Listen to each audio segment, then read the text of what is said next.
Bom dia, crianças, tudo bem? Vamos a mais uma aula de ciências. Eu quero que vocês abram um livro na página 128 do livro de ciências e acompanhem a leitura e a explicação que eu te dei por agora, tá ok? Os astros e a passagem do tempo. Como começou a contar o tempo, né? Os astros têm muito a ver com isso, então vamos acompanhar.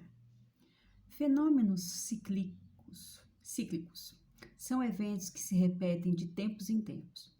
O dia e a noite, as estações do ano, os períodos de seca e de chuva são alguns exemplos dos fenômenos cíclicos da natureza. O que é cíclico? É um ciclo, né? Então, nós temos um ciclo, dia, noite, a gente tem as estações do ano, termina uma estação, começa a outra, e assim subsequente, né? Tem o período de seca, depois vem o período de chuva, depois volta a seca, então isso são períodos cíclicos, tá? E como é os dias e as horas?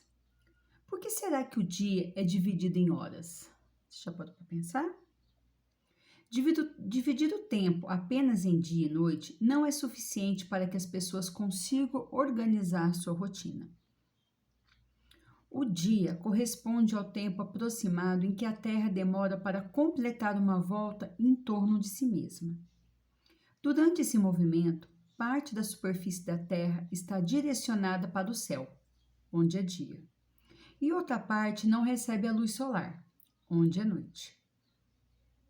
Né? Então, a gente sabe que o dia e a noite, ele tem um movimento de rotação da Terra, onde a Terra gira em torno de si mesma, dentro do seu próprio eixo. E essa volta, ela leva 24 horas. Então, nós temos um período em que o Sol ilumina a Terra e temos um período em que fica escuro, que é a noite. Então, a primeira divisão do dia em períodos menores, conhecida, foi feita há mais de 3.000 anos pela civilização egípcia. Eles dividiram o tempo de um dia em 12 horas, entre cada nascer e cada pôr do sol. Então, os egípcios, há 3.000 anos atrás, ou seja, antes de Cristo, eles já começaram a dividir esse tempo em horas. E eles dividiram em 12. Então, era da hora que o sol nascia até a hora que o sol se punha. Então, esse período aí, eles calculavam que daria 12 horas para eles, na contagem deles, tá? E as outras 12 horas, da hora que o sol se punha até a hora que ele nasceria novamente, seria a noite, mais 12 horas. Os antigos egípcios usavam uma vareta fincada no chão e marcavam as horas através do comprimento e da direção da sombra projetada do sol. Essa vareta é chamada de gimon, tá? Então, ele é baseado na luz solar, né? Então, a partir do momento em que tem o sol, eles conseguiam calcular.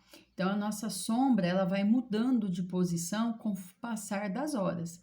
E quando se dá ao meio-dia, o sol está sobre você. Você praticamente não tem sombra nenhuma, né? Então, um período do dia ela fica à sua frente, outro período ela fica atrás de você.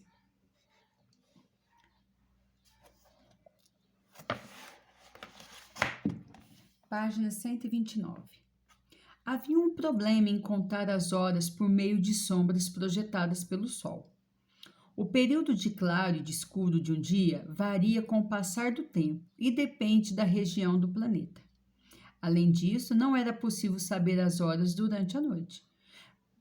Durante o dia era fácil, tinha luz solar, eles conseguiam calcular através do comprimento da sua sombra. E à noite, que não havia luz solar, então era um problema. E também a gente sabe que dependendo da posição que nós estamos geograficamente, o sol incida por mais tempo. Por exemplo, nós estamos na região tropical, nós estamos no centro do planeta, né, perto da linha do Equador. Então, o sol bate mais forte aqui por mais tempo aqui do que nos polos, no Polo Norte e no Polo Sul. Então, há essa diferença. Então, isso não conseguiria hoje em dia que a contagem das horas fosse precisa, tá ok?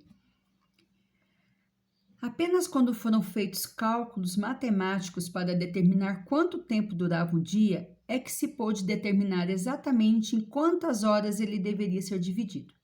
Assim, dividimos o dia em 24 horas. Então não foi mais baseada de luz solar, do sol se pondo, do sol nascendo. Foi feito cálculos matemáticos para nós chegarmos à contagem do tempo que nós temos hoje. E as semanas e os meses? Outra forma que as pessoas encontraram para contar a passagem do tempo foi observar as mudanças de aparência da Lua a cada dia. Essa mudança é cíclica e gradual, mas 4 fases foram nomeadas. Um ciclo dura aproximadamente 29 dias. O período entre a repetição de uma mesma fase, ou seja, entre 2 luas cheias, por exemplo, foi utilizada para determinar a duração de um mês. Então, a gente sabe que as luas, elas têm fases. Tem a lua cheia, o quarto minguante, a lua nova e a lua quarto crescente. Então, eles perceberam que essas 4 formas, elas se repetiam de tempos em tempos.